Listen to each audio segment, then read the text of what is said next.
Hey guys, welcome to a new episode of the Late Night Lake Show podcast powered by Prize Picks. It's your boy Ricky. SoCal natives, I got a special guest in the building from y'all, coming all the way representing NBC LA as one of their lead reporters, a award-winning reporter. Let me just preference that. Our boy, you guys know him well for covering the Lakers, the Dodgers, the Kings, the Trojans. Pretty much if you got any SoCal team that's playing right now, my man is covering. Michael Duarte, how are you? That was quite the introduction, Ricky. Thank you. Appreciate that. I'm good, although, yes, SoCal native, was born and raised here, have lived all over, lived in the East Coast, been to Chicago. We got that East Coast Chicago weather right now. It's been raining a lot here in LA, so we don't have that sunny California moniker that we're so used to. Yeah, it might be a little bit of a metaphor for what's going on with our Lakers right now. This was a point in time in the season where we thought everybody would ramp it up, lock in, play some playoff basketball to finish out the regular season. It feels like we're hitting that stop and go like LA traffic right now. So appreciate you, Michael, coming on to the show. We're gonna get into all things Lakers, as you guys know. But before we do that, make sure you are subscribed to the Late Night Lake Show podcast wherever you get your Lakers content. Make sure you are linking up with our sponsor, Prize Picks. Use our promo code LNLS to get $100 match deposit upon your first bet on sign up. All right, let's just get into it because you know what? There's only a handful of games left in the season. I got my boy Michael here. This is the first time that I've had a SoCal native Lakers reporter, boots on the ground, and I couldn't think of a better place to start, actually, than a topic that's been near and dear to my heart. Michael, Anthony Davis, I have been fighting off the trade Anthony Davis mob, that little collection within Laker Nation that is just over the AD experience for a good portion of a year and a half now. And unfortunately, it seems like they're picking up more and more recruits as the games go by. AD obviously is having a frustrating time right now trying to pile together consistent dominant performances on the offensive end. Defensively, he is still all world. He is still inflicting his will and doing what he does best on the defensive end. But with LeBron James out, everybody is looking for AD to pick up that slack, and it just feels like we are stalling every time it feels like we get going. So, Michael, I wanted to first kind of get your viewpoint. I'm in Chicago. I'm a Chicago native. My rosy glasses are on just a little bit, right? I love me some AD. I'll defend them to the ends of the earth. So I guess I got to ask someone who's in Southern California and is around Lakers fans every single day, what's the sense on AD? Are folks in? Are you in? Or are you out on the Lakers big? Oh, I'm definitely in when it comes to AD. I can't excuse those three awful mistakes he made at the end of that Mavericks game, which was a game that the Lakers desperately needed. And I think that loss, as well as many other losses throughout the season, that Pacers one, which was a mirror image of that Mavericks loss earlier in the season in 2022, actually, was another bad loss that will haunt them. Both losses to Boston are going to come back to haunt them. There's at least half a dozen this season that are ultimately going to come back to haunt the Lakers, whether they make the play-in or not, or where it may be, because there's at least a handful of wins they left on the table that could be the difference from, not getting out of the play-in, not having to play in the play-in at all, matching up with the Kings in the first round or something like that. So I'm not going to forgive him for those mistakes. But, similarly, Ricky, I was like you earlier in the season. And it's something that's interesting because, here at NBC, our longtime sports anchor who works above me was Fred Rogan. He just left the company after 42 years. We wish him the best, but he has been on the Anthony Davis train all off season, all during the season. He has been on the trade Anthony Davis train, and I have not been.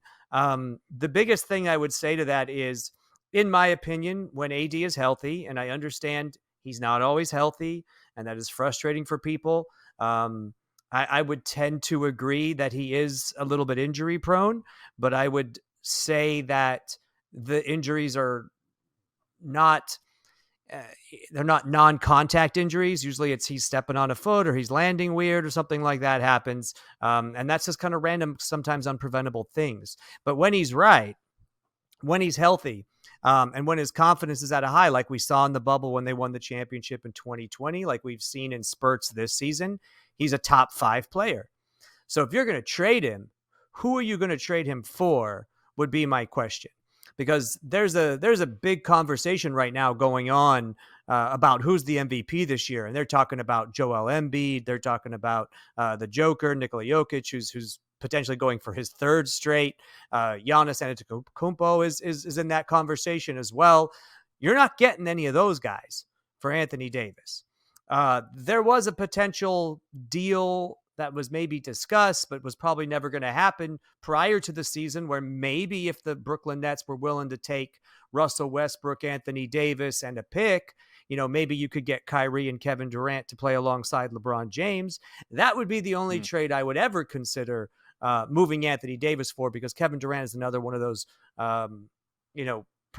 once in a lifetime players, top 5 player when he's right and healthy too. Right. So I don't agree with trading him. Not when you have LeBron on the books this season and next season, not when you're trying to win now in this window, because you're not going to get somebody who's a top 5 player in this league in return. With that said, to your point, to some of the fans' points, who's frustrated with Anthony Davis is not a player who can play with the ball in his hand, a la LeBron James, a la D'Angelo Russell, Kevin Durant, even sometimes Steph Curry. He's not. Right. Yep. He needs a ball handler to create for him. He can't go down and take somebody off the dribble and all that. He needs screen set up for him, pick and roll, motion, off motion away from him, off ball picks and back screens. This is what AD thrives on. And AD can also, when he's going right, defend at the other end, be an elite rim protector. Unfortunately, he's not the kind of guy that he's 7 feet tall, so he's not going to be the type of ball handler that can come down the court and create offense for himself, create shots for himself, and he's never going to be like that. So there will be games when they're looking for him, when they're feeding him, when they're getting him his shots and finding him in his spots, that he's going to go off for 40 and 20 or 40 and 15, like we've seen. And that would be good. So, by the way, your boy Schwarber just hit a home run. So there you go. Of course, you called it. You were just talking about it. Yeah, the boy Schwarbs. So that's the AD that we're talking about. And to me, when he's in that position and when he has another guy alongside him, like LeBron James, he's going to be elite. Obviously, unfortunately, those two really haven't been able to play together a lot the last few seasons on the court together. And so that's it. But, the biggest thing to me when we're talking about Anthony Davis is I believe Darvin Ham oftentimes throughout this season has shown he's a first-year head coach. He's a rookie head coach and has been out-coached a lot this season, especially with roster lineups, with guys he wants to put on the court or not take out, especially with challenges, and moreover, putting AD in positions and spots to be successful. I think he can be better at that. And I also think that he can make better adjustments in games. The Lakers throughout this season have been awful in the third quarter. And to me, that points at halftime adjustments, and he's getting out coached in that department. So I think when we want to put a lot of blame on Anthony Davis, some of that blame needs to be directed at Darvin Ham. He's like alone in a house of mirrors. He can only see himself when it comes to who's to blame. And Darvin Ham is a great guy. He is a player's coach. Players love him, but he's not necessarily maybe an X's and O strategy coach, elite at that level yet, like some of the better coaches in this league are. And maybe that's going to come with time, but we'll see. And the best example I can point to that is, okay, yeah, AD fouled a 3-point shooter. He knows he shouldn't have done that. That's not Darvin Ham's fault. That's on AD at the end of that Dallas game. But after that, you can look at Darvin Ham. For example, he didn't have the 5 best free throw shooters on the Lakers roster on the court at that time. And one of their best free throw shooters, if not their best free throw shooter, Austin Reeves, was inbounding the ball.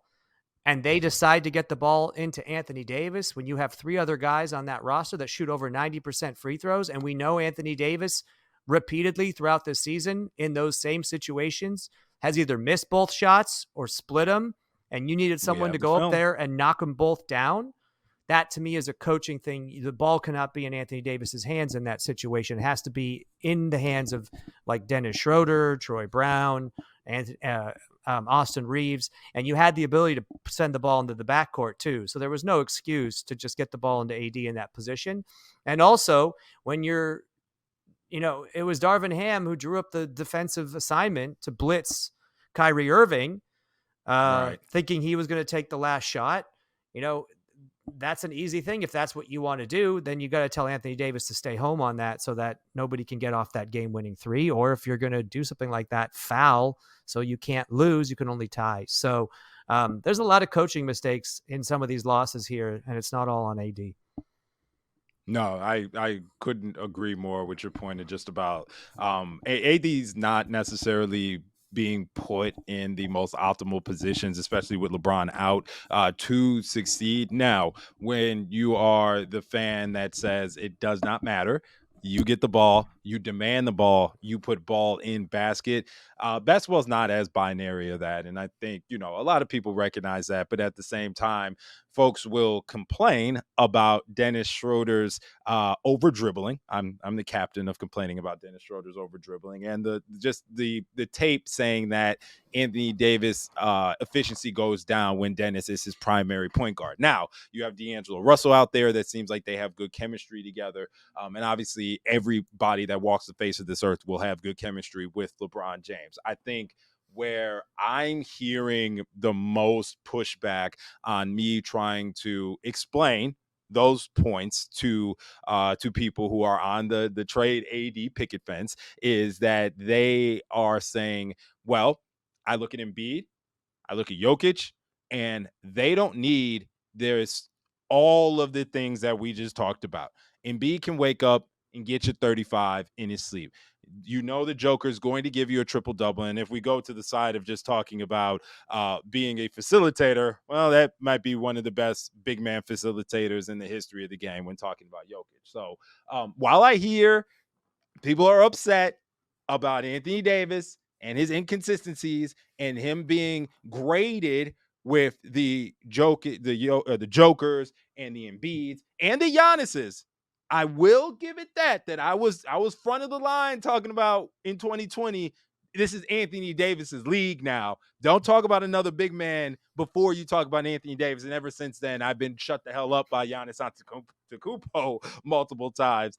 I think your initial point was, who the hell are you going to trade him for that is going to maximize LeBron James' window right now? Unless the plan is you're going to get rid of LeBron James too and then just put an absolute detonator to this era of Lakers basketball, which I don't know if anybody else remembers. The last time that we hit the reset button, we were in the dark ages for a good 7 years and just kept picking up the young core members that we ended up flipping and then hoping and praying for LeBron James to come through. That doesn't happen every single time, y'all. Sometimes it's just best to hold on to your superstars as tightly as possible and keep spinning the roulette wheels around them, trying to put together a team that optimizes an aging LeBron James and an Anthony Davis who needs X, Y, Z, LMNOP, because when he's on, there's only maybe two bigs in the league that are in his stratosphere. So, I appreciate all of the thoughtfulness and the pushback because that's what we have to have in this world. We have to have, equal arguments in this. But damn it, until somebody can show me a trade package where I'm like, you know what? We're back into contention right there. Leave me alone. Argue with somebody else. There's one more thing I want to piggyback off of what you just said, and that is, we were talking about the MVP conversation. I believe that the closest comp to Anthony Davis would be Giannis, not Embiid or Jokic. Like you said, they're elite passers, especially Jokic. Embiid can hit from three at a higher clip than Giannis or Anthony Davis can. And Embiid's not a bad ball handler for his size as well, whereas that's not a strong suit for Anthony Davis or even Giannis for that matter. And they do need other players around them to make them better. But defensively, those two guys, Anthony Davis and Giannis, are on another level. And I believe Yep. that if Anthony Davis was healthy for an entire season, let's call it 76 to 82 games, he would be, if not if not winning the award for defensive player of the year, in the discussion, because that's how good of an elite rim protector is. And we saw that when the Lakers played the Rockets without Anthony Davis, sitting out on the second night of a back-to-back, which they said they wouldn't do for AD, and now they are going to do, and they're changing their Yeah. tune on that. We can talk about that later in the show, but the Houston Rockets, arguably the worst team in the NBA, just lived and ate at the paint like it was an all-you-can-eat buffet at Sizzler. So they were able to just go to work in there when there was nobody like Mo Bamba or an AD to protect the rim. And that's where AD is the most valuable. And then the last thing I'll say is, yeah, I don't think he has as a great connection with Schroeder or even D'Angelo Russell. I believe the reason why they traded D'Angelo Russell, and I'm speaking about the Timberwolves here, was because they needed a pick and roll connection between D'Angelo Russell and Rudy Gobert, and it just wasn't there, and they couldn't figure it out over the course of 2/3 of the season. And so they went and got Gobert's old running mate and Mike Conley, who they know they have a great connection with, in hopes that they could Right. Yeah. do something with them before Karl Anthony Towns got back. I don't think D'Angelo Russell is elite at that either right now, but I can tell you who is, and that's LeBron James. Watching the Lakers over these last several years with LeBron and AD, those two have a connection and know each other in and out, and can create offense for each other whenever they want. So when LeBron is back and healthy, he can get AD a bucket anytime he wants, or himself a bucket anytime he wants. So that's immensely valuable to the Lakers to have LeBron healthy with AD on the court at the same time. And then the final thing I'll say is sitting courtside as a member of the media, watching that Dallas game, watching Kyrie Irving and his ability to finish at the basket, to create for his teammates, to get shots for his teammates, to command double teams. If he doesn't, Dennis Schroeder's the kind of guy, like you said, he'll over dribble because he's looking for an angle to beat his man with speed to the rim. And if he can get a step on him, we know Dennis can finish. And if he can't, he's kind of stuck. Kyrie can do Right. that, but Kyrie can be stuck. He can finish in so many different ways around the basket, and then he can do that little like 3-foot floater fall away over any big, which Dennis doesn't have that in his repertoire or his game. So to me, watching Kyrie, and I know all the drama that goes with him, but if he Yeah. could somehow find his way to the Lakers in the offseason, if he doesn't sign an extension with Dallas, he is the perfect complementary piece, in my opinion, to go along with AD and LeBron. It would make them, in my opinion, with the right pieces around them, shooters and some wing defenders and backup bigs, the favorites to win if they could stay healthy. Oh, that is juicy because we just came off of a little D'Lo honeymoon stretch now, right? Where everybody is like, don't say a word about Kyrie Irving. Don't even mention that man's name right now. Do you see what D'Angelo Russell's doing? Do you see how much cheaper he would come for the Lakers? And then, I kind of haven't heard D'Angelo Russell's name since then in that stretch. And I think kind of his defense optional performances at times, that's kind of getting highlighted, especially in that Mavericks game. But so I think I have your opinion, but just wanted to make sure, if you were the Lakers going into this offseason, what you seen from D'Angelo Russell, what you seen out of Jared Vanderbilt, Malik Beasley. I'm not totally clear on what would need to go out to make room for the Kyrie Irving acquisition, but sounds like as of today, you are a team. Get Kyrie ass in here and let's get this superstar trio together.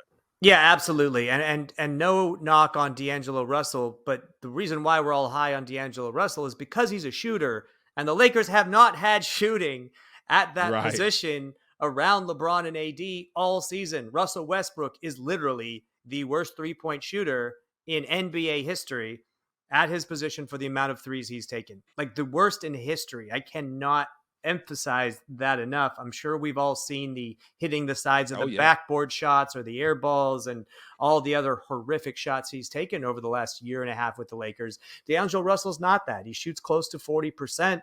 Malik Beasley shoots close to 40%. That's something the Lakers have not had since the bubble run with KCP and Caruso and even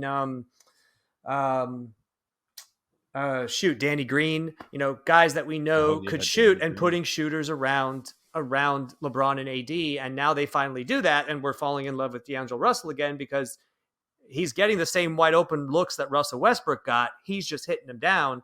And when D'Angelo Russell gets hot, he can go on a tear where he hits like 4, 5, 6 straight, and he can knock a team out on his own. That's why we're getting excited about him. But he is a defensive liability. Kyrie's defense isn't that great either, but it's maybe a little bit better. And we know Kyrie can shoot from the outside, whether he's got the ball in his hand or not. But moreover, Kyrie can create and run a pick and roll and create for other guys and get shots for other guys. I don't think D'Lo is there yet, and I don't think he's there on the same page with the connection with Anthony Davis yet to do what like I've seen LeBron do. And it's partially why you've seen Austin Reeves be the primarily ball handler, taking the ball up the court these last few games, and being the one to kind of create for guys. I do love me some Kyrie Irving's game. I'm not gonna lie to you on that front. It just feels like it felt like we were finally moving into an era where we could put the triple superstar method behind us. But damn it, a couple games later against the Mavs, and we're like, whoa. You can, and you've seen it. Like, you can build with depth, and having depth is better than having the 3 superstars when Russell Westbrook was your 3rd superstar. Right. Yeah, but it's a situation where twofold, right? Kyrie's at the end of his contract. He can become a free agent. He can say, I'm not re-signing with the Mavericks. And he can force his way to the Lakers if he wants. He has that right as a free agent, and the Lakers can find money to get him there and try to piece together some depth in another way. But my guess is this next season, 2023 into 2024, will be LeBron James's last season with the Lakers. Whether he retires, goes back to Cleveland, or what I think will happen, which is he will sign wherever Bronny signs, or Bronny gets drafted and play with his son like he's been saying for years he's going to do. So that means if you're the Lakers, you're going to have one more shot at this next year if you don't get it done this year. And then you have to make the decision on, are you going to blow the whole thing up and rebuild like you mentioned? And if so, then you do need to trade Anthony Davis and, keep some of these younger guys that are going to be under contract and team-friendly contracts for a while. Or do you want to build around Anthony Davis? And if you want to build around Anthony Davis, building around Anthony Davis with Kyrie Irving is a great idea to me. And then you have that 2 superstar model with Kyrie and AD. And then you try to fill out the rest of the roster without it once LeBron's gone to wherever Bronny is. So that's what the Lakers need to decide, because you could fit Kyrie because you wouldn't be signing to a 1-year deal. You'd be signing to like a 5-year max. Right. Yeah, no, you make interesting points. All right, you know what? I'm getting a little too ahead of myself.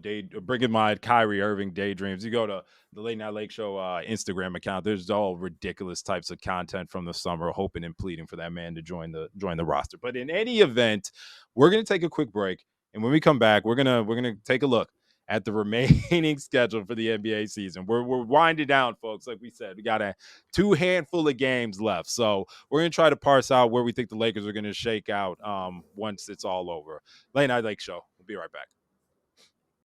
The Late Night Lake Show podcast is sponsored by Prize Picks. Prize Picks is the best legal way to play daily fantasy player props in states like California, New York, Texas, and more. You pick 2 to 5 players and an over-under on their projections, and you can win up to 10 times on any entry.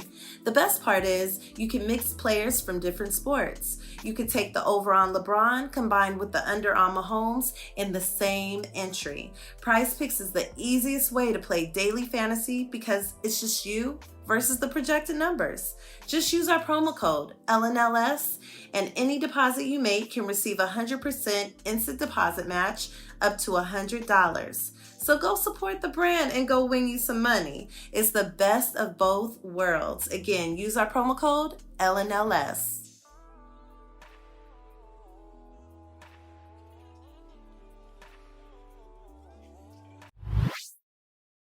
Hey, Michael, you said that Schwarber went deep. Is the game still going? First, for those that don't know, Michael's watching the Japan USA World Baseball Classic right now. How are we looking?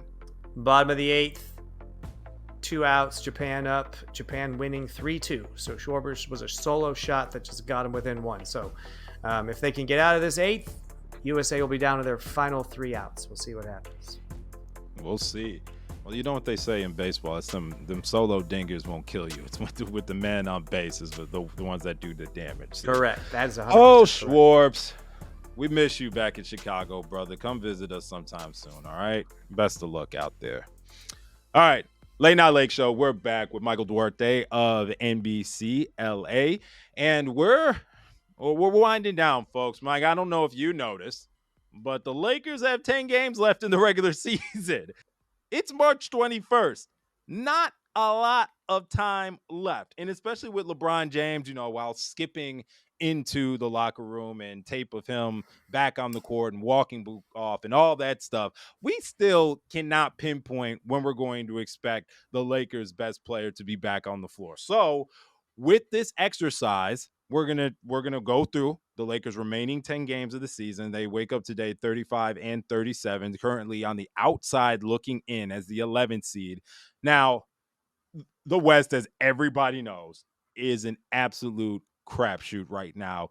6 through 11 is separated by a game and a half. So, what we say today and we talk about today, the Lakers can find themselves in the play-in tournament tomorrow without them actually playing a game. But for the exercise, Michael and I are going to run through the Lakers' remaining schedule, and let's see how we feel that this team is going to shake out at the end. So just a quick recap for everybody listening in. The Lakers' remaining schedule looks a little bit like this. They have the Suns, OKC, Bulls, home and home. So they'll play the Bulls twice, Minnesota, Houston, Utah, the Clippers, the Suns, and they finish up the season against the Utah Jazz, which I feel like might be pretty important of a last game of the season. Don't know when's the last time we've had that with the Lakers, with game 82 actually meaning something. But Mike, as you look at the Lakers' remaining schedule, first of all, brother, how many wins do you see, and where do you see this team kind of shaking out in the standings as far as play-in, playoff, missing it completely? Yeah, Ricky, great question. And to start off, I'll say a couple things. First thing I'll say is during the NBA All-Star break, I wrote an article about it. You guys can go check it out on NBCLA.com. But I really broke down their final schedule of games, their current record, their strength of schedule, their opponents, guys who were injured, who were not injured, and really tried to see and predict where they were going to finish. I had them at that time finishing 41-41 at 500, and that to me was good enough to get into the play-in, and I had them right around the 9th or 10th seed. I still had that up until that loss to Dallas. That loss to Dallas, to me, I did not think they would lose to the Rockets, obviously. They did. I thought it was a mistake when you have a hurt Mo Bamba to take out your only rim protector in AD just because you want to not play in back-to-back games. Even though they blew out New Orleans and he got to sit most of that fourth quarter. I thought that was a huge mistake, in my opinion. I didn't have them losing that game, so that changed the calculus. But then if they could beat Dallas, it put them right back on track to be 41-41, but they lost that game. So looking at these final 10 games, I have them splitting it and going 5-5 and finishing 2 games below 500 at 40-42. Whether or not that's going to be enough to get into the play-in, I think if you can sweep those 2 Jazz games against the Utah Jazz, a team that's in front of you, if you can beat Oklahoma City Thunder this Friday, another team that's in front of you, I think that will go a long way to guaranteeing you'll be at least in the 10 seed or in that play-in tournament no matter what. But you really have to look at the games here, not that home and home against the Bulls, you really have to look at these Western Conference games and specifically the teams that are in front of you, like the Thunder, the Timberwolves, Yep. the Jazz, the Clippers and the Suns even, but the other teams I just mentioned, those are the ones you absolutely 100% need to win if you want to get to the play-in, and then after that, get to the playoffs. The last thing I'll say is LeBron James is supposed to be reevaluated, I believe, this Thursday after the Suns game on Wednesday. He has been slowly ramping up. I know he disappeared and went off the radar for about a week there. Dennis Schroeder hinted he may have gone to Germany to get some kind of special treatment or something on those tendons. I know he's been turning over every single stone imaginable in, whether it's sleeping in hyperbaric chambers or massages or hot stone therapy, whatever he can do to try to fix that foot and get him back on the court sooner. It sounds like, he may have made a trip to Germany to go do that as well, though that is not confirmed, just something that Dennis Schroeder hinted at and speculated at. But I have seen him. I have seen him shooting free throws on the court before the games. I have seen him working out lightly. So he is ramping up. He's been playing a little bit in practices. So his time is coming. I think, though, that this is one of those injuries where he's not going to be 100% healthy, and that foot's not going to be 100% healthy no matter what. So they're going to try to buy him as much time as they can.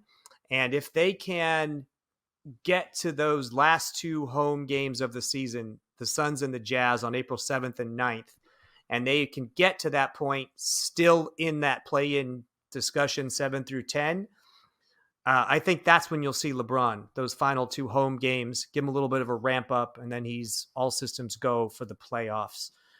That's more than likely what I think. He could come back sooner if the Lakers are struggling and they need to win some of these games desperately to get in.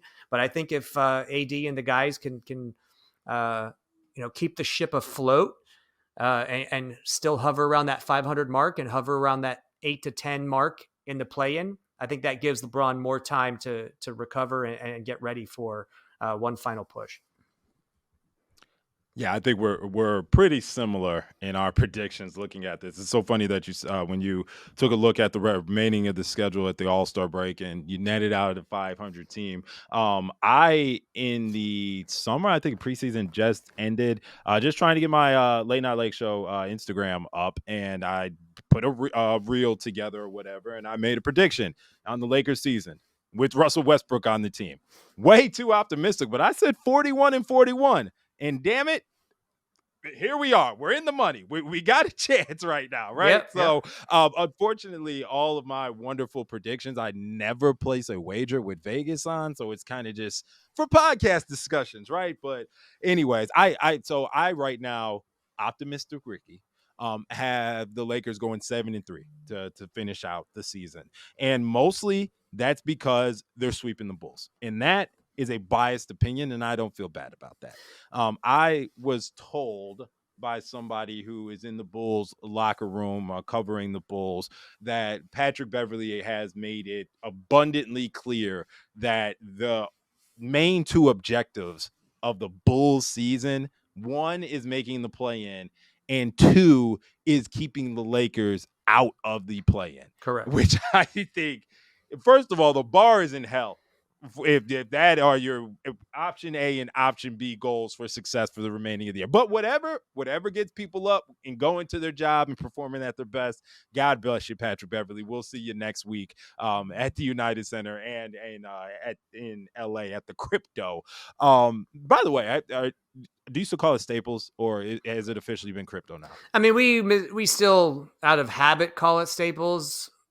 We kind of call it the Crypt to make it a little bit easier, but I cannot say crypto.com arena. I just can't say that. So right. Okay. I just can't get myself to do it. It's ridiculous, but that's what 700 million will buy you. But to your point, I actually see him splitting that home and home with the Bulls. I see him splitting the two with the Suns. I think they beat the Rockets this time. I have a Suns split as well. I think they either split or beat the Jazz. They need to sweep the Jazz, but I definitely have them losing to the Clippers. So, and I have them losing to the Timberwolves as well in Minnesota. To me, Karl Anthony Towns should be back by then. Rudy Gobert is a nightmare matchup for the Lakers without LeBron James because they kind of tend to neutralize Anthony Davis a little bit. He doesn't have his best games against those teams, though I know he does like going against Gobert, and he's had success against him. But especially with Cat supposedly healthy there too, that's just not a good matchup for the Lakers, and that's kind of been proven on the court throughout the season. That's why I have them 500. But if you're right, then I guess you have them finishing 42-40. I do. 42-40. It's a giddy up to the end. This is the momentum pointing up for those last two games against the Suns and the Jazz with LeBron James back. The Suns will be kicking their feet up. I think if they just decide to stop free falling, which I guess is no guarantee. I mean, at this point, I think the Clippers are going to jump them as the 4 seed, and now the Suns are looking as a bottom 4 team in the playoffs when that was the last thing anybody thought when they made the trade for Kevin Durant. But that kind of just means to me, if Kevin Durant's healthy, somebody in the top 4 is going home in the first round, unfortunately. But I think where I'm just trying to will this team forward is the fact that this game, the recent play, right? And everybody has been now shifting the conversation to, are the Lakers sure that they're in a do or die situation right now? I mean, we look around at teams like the Minnesota Timberwolves pick up wins without Karl Anthony Towns. We look around the league. We look at the Dallas Mavericks, who continue to gain ground in the West with Luka Doncic not playing. And you would think that, hey, it's time for the Lakers to kind of go on their own run, and it just doesn't seem like they've clicked together those 5 in a row, 6 in a row to say, all right, now we're settled into a playoff spot. Now we feel good, and now we're just doing positioning jockeying. Right now, it feels like they should be hooping like their lives are on the line. Do you get the sense of urgency when you watch this team right now? I do, and that's only because Darvin Ham has on the whiteboard, he has it written at the practice facility, he has it written in the locker room. The 3 things: energy, effort, and urgency. Those are his calling points. You're now seeing the players parrot it in their post-game interviews. So it's there, but it can only go as far as their team can take them. And I'm looking at Darvin Ham's coaching decisions and mistakes along the way. Like, if the Rockets are killing you in the paint and you refuse to play AD in a back-and-back, then try zone and pack the paint and force them to shoot outside shots. Do something instead of just hoping it's somehow going to just fix itself or get better. That, whether they're playing with urgency or not, you've taken away their 2 7-foot rim protectors. And they're just not going to be able to stop a team who scores 70 points in the paint. You know what I mean? And if the coach is not going to try anything new to stop it, then what are the players supposed to do? And AD is playing with urgency. Maybe he's playing with urgency, and that's why he made those mistakes down the stretch against Dallas. But that loss to me haunts him because that was an opportunity to go into like 6th or 7th and it was good own the tiebreaker over Dallas. And just like you said, they rip their hearts out and you fall back to the 10 seed, and now you're in 11. And, we have to play this out the rest of the way now, when it could have been a lot different. To me, 42-40 gets you into the play-in tournament and potentially maybe like 7th, hosting the first game of the play-in tournament. Whereas, 40-42 or 41-41 puts you around 9th or 10th. And you got to win 2 games, maybe even on the road, to get there. So that's kind of the difference here. I do think the urgency is there. I think that's why you're hearing that they've now changed their tune and decided to play AD in that back-to-back coming up with Utah and the Clippers, in the final half of the final week of the season or so. To me, that's showing the urgency, but they need some of it from their coach as well in how he is coaching and making adjustments and doing these things. Because to me, I don't put all the blame on AD. I think Darvin Ham cost him that game down the stretch. And I think Darvin Ham didn't put him in a good situation to succeed and win in Houston either. So a lot of that has to go on him, but I do think they are playing with urgency right now. And And the biggest thing I'll say, and this has been going on the whole season, is what's made Lakers fans so frustrated and pulling their hair out. It's every time this team takes one step forward, they turn around and take two steps back. All season long, every time. And we're watching it happen in real time again here with 10 games left to go.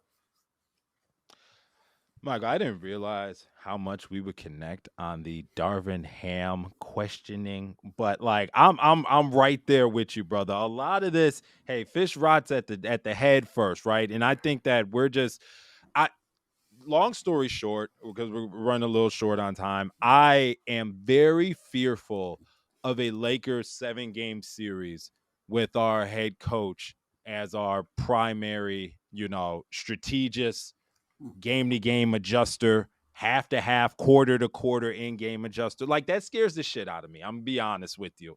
And I don't want it to be now. I'll take playoff basketball over no playoff basketball 10 times out of 10. Don't get me wrong. But if we get in there and the Lakers get laughed off the court, and it's not from a lack of will and trying by AD and a partially healthy LeBron James and company, it's more so that the Kings and Mike Brown literally just wrote up a script on how to take the Lakers out, and by the time Darvin Ham and company figured out a solution, it's game 4 and you're already down in the series.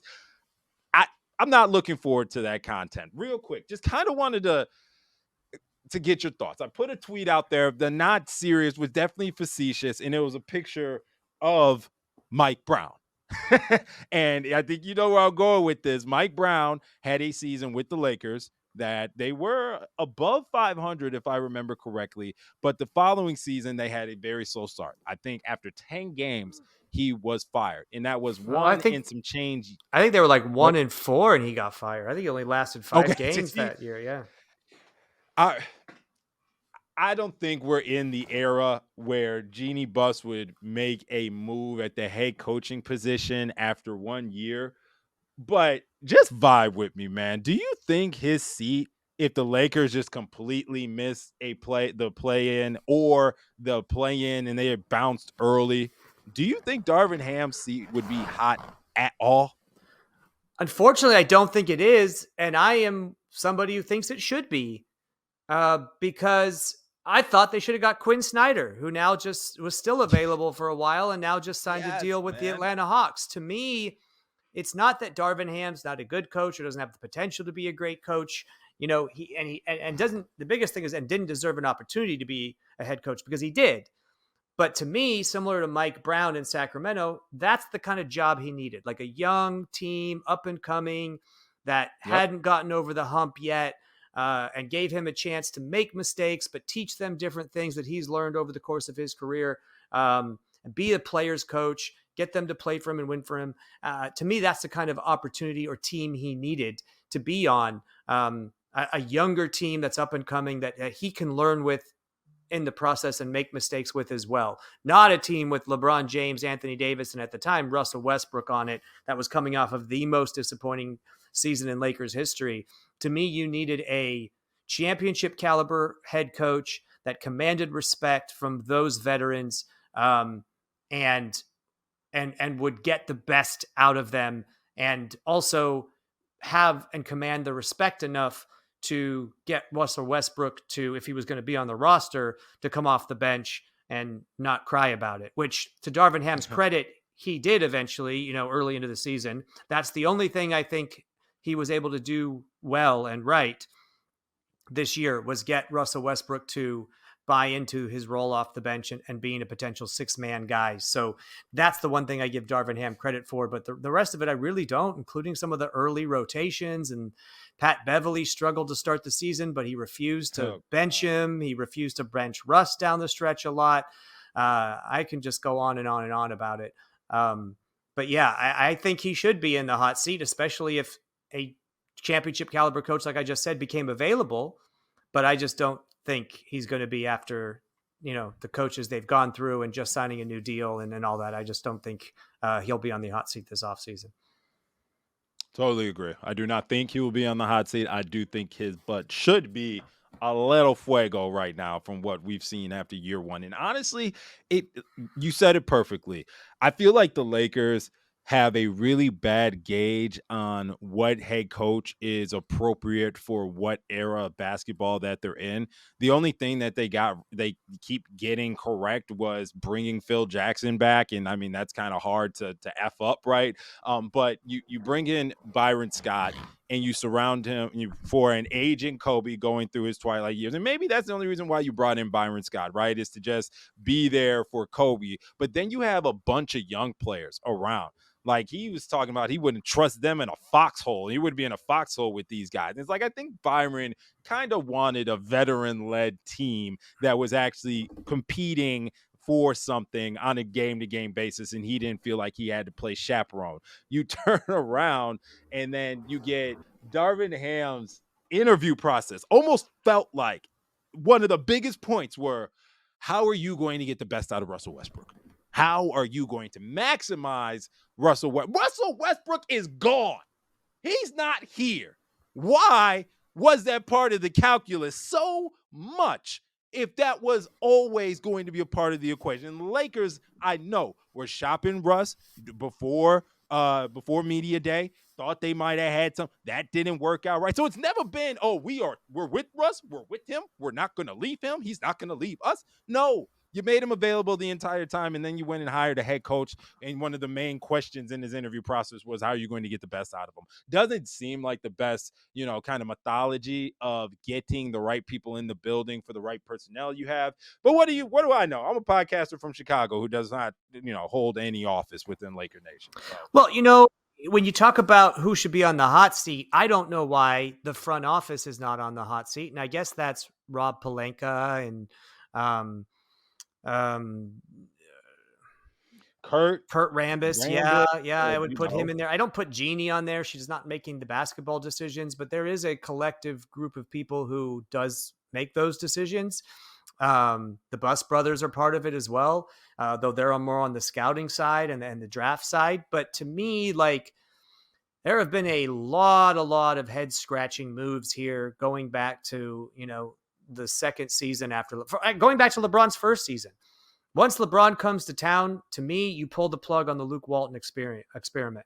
Yeah. You need a more experienced head coach to coach LeBron James, and a gap year to let him figure it out was not the right move, in my opinion. Okay, well, then you do part ways with Luke Walton, and it cost you Magic Johnson because Jeannie didn't want to fire Luke Walton. So Magic was going to basically quit because of that. Then once that leaks out, Luke wants to leave on his own because he knows he's not wanted. And so that goes awry. And then you literally have Monty Williams on a platter for you. You pass on it. You have Ty Lue on a platter, agreed to a deal. You force him to take Jason Kidd. And then on top of making Jason Kidd his assistant coach without letting him pick his own coaches, you only give him a 3-year deal to line up with LeBron James. Bad moves. Because to me, both Monty Williams and Ty Lue right now coaching this team would get a lot more out of him, in my opinion, than Darvin Ham has. So you go with option C in Frank Vogel, which wasn't a bad choice. Frank Vogel is not as much of a player's coach. He didn't play like those other two guys I just named, but he's a great defensive strategist, a great film coach, a great intellectual mind. Tactician. And he got the job done and won you a championship. And then you turned around and got rid of all of his wing defenders and all of his shooters and replaced them with aging players and Russell Westbrook, who everybody knew wasn't a fit. Frank Vogel got a raw deal on that because that is not his style. And basically LeBron and Clutch Sports took over as GM and gave him a bad roster. And that roster was a bad build, yet somehow Rob Pelinka survives and gets an extension. And then Rob Pelinka doesn't trade Russell Westbrook the offseason because he didn't want to trade his 2 first-round picks, which he ends up giving one of them anyways. To me, I would always trade the first-round picks because they had a deal on the table for Buddy Hield and Miles Turner and the 2 picks, and they turned it down, and I would have done that deal. You probably could have got Kyrie Irving for the 2 picks. They turned that down. There was a lot of deals on the table that they turned down that I would have done because even though I understand why you hang on to your picks, we're talking about 2027 and 2029. My guess is LeBron is long gone by then. AD's probably long gone by then. So if you couldn't flip some of those guys for more picks, like Danny Ainge did in Utah very quickly, then what does it matter? Why were you saving them now? Because you could easily get them by trading some of your superstars later down the road, like Danny Ainge did in Utah. So, and then hiring Darvin Ham, again, just questionable decisions. And then, like you said, in Darvin Ham's introductory press conference saying it's all about defense. We're all going to win with defense. Well, you just fired one of the better defensive coaches in the entire league, and strategy-wise and tacticians, Darvin Ham's not necessarily known as like a defensive specialist, a la who's the coach in New York, the Knicks right now? Tibbs. Tibbs is a freaking defensive guru, a genius at defense, right? Yep. Was the defense behind those Celtics championship runs. So, it's not, you bring a guy in who's preaching defense, but is not known for being that for his role. And he doesn't bring in a X's and O's guy, a la Tex Winter with Phil Jackson, who kind of handled all the X's and O's and the strategy and tactician, and let Phil be the guy who manages the egos and the personalities. So to me, this front office and Rob Pelinka specifically should be more under fire than anybody else in the Lakers organization.